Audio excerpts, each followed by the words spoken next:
സ്തംഭനം വരുന്ന സമയത്ത് നമുക്ക് ചെയ്യേണ്ട കാര്യങ്ങൾ എന്തൊക്കെയാണ്? ഇങ്ങനെയുള്ള ജാതകപ്രകാരം വിശദമായി ബുദ്ധിയോടെ ക്ഷമയോടെ എന്ത് പ്രോബ്ലം കൊണ്ടാണ് ഇദ്ദേഹത്തിന് സമ്പാദിക്കാൻ പറ്റാത്തത് എന്ന് വിശദമായി പരിശോധിക്കാം. അതിനുള്ള പരിഹാരത്തെ ചെയ്യാം. അതിന് രണ്ടാം ഭാവാധിപന്റെ രത്നം ധരിക്കാം. രണ്ടാം ഭാവാധിപന്റെ ഗ്രഹം ഏതാണെന്ന് മനസ്സിലാക്കിയിട്ട് ആ ഗ്രഹത്തിന്റെ ദേവതയെ, സൂര്യനാണെങ്കിൽ ശിവൻ, ചന്ദ്രനാണെങ്കിൽ ദുർഗാമാതാവ്, അല്ലെ, ചൊവ്വയാണെങ്കിൽ സുബ്രഹ്മണ്യനും ഭദ്രകാളിയും, ബുധനാണെങ്കിൽ വിഷ്ണുവിന്റെ അവതാരമൂർത്തികൾ, വ്യാഴമാണെങ്കിൽ സാക്ഷാൽ വിഷ്ണു, ശുക്രനാണെങ്കിൽ മഹാലക്ഷ്മിയും ഗണപതിയും, ശനിയാണെങ്കിലോ ശനിയുടെ ദേവൻ ശാസ്താവും ഹനുമാൻ, അഗ്നിഭൈരവൻ, കാലഭൈരവൻ, കാലനെ കൊന്ന ശിവനുണ്ടല്ലോ, ആ രൂപമാണ് ശനിയുടെ ദേവത. വിഷ്ണു സ്തോത്രങ്ങൾ നമ്മൾ ജപിക്കുന്നത് ഇതിനൊക്കെ ഒരു സർവത്ര കാര്യങ്ങൾക്കും നല്ലതാണ്, പരിഹാരമാണെന്ന് സർവത്ര കാര്യങ്ങൾ.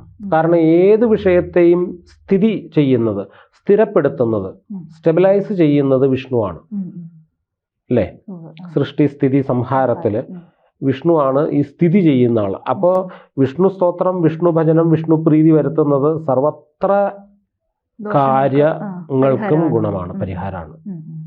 അങ്ങനെയാണ്. ജ്യോതിഷമോ വാസ്തുവോ പൂജയോ നിങ്ങൾക്ക് ആവശ്യമുണ്ടോ? താഴെ കാണുന്ന നമ്പറിൽ വാട്സപ്പ് ചെയ്യൂ. നിങ്ങൾ ചെയ്യേണ്ടത് ഇത്രമാത്രം: താഴെ കാണുന്ന നമ്പർ നിങ്ങളുടെ മൊബൈലിൽ സേവ് ചെയ്യൂ. അതിനുശേഷം ഞങ്ങളുടെ നമ്പറിലേക്ക് വാട്സപ്പിലേക്ക് ഹായ് അയയ്ക്കൂ. ജ്യോതിഷ സംബന്ധമായ എല്ലാ ആവശ്യങ്ങൾക്കും ABC മലയാളം നിങ്ങളോടൊപ്പമുണ്ട്. സമ്പൂർണ്ണ ജാതകം, സാധാരണ ജാതകമല്ല, സമ്പൂർണ്ണ ജാതകം. 75 പേജുകളടങ്ങിയ സമ്പൂർണ്ണ ജാതകം 250 രൂപയ്ക്ക് നിങ്ങളുടെ കൈകളിലേക്ക്.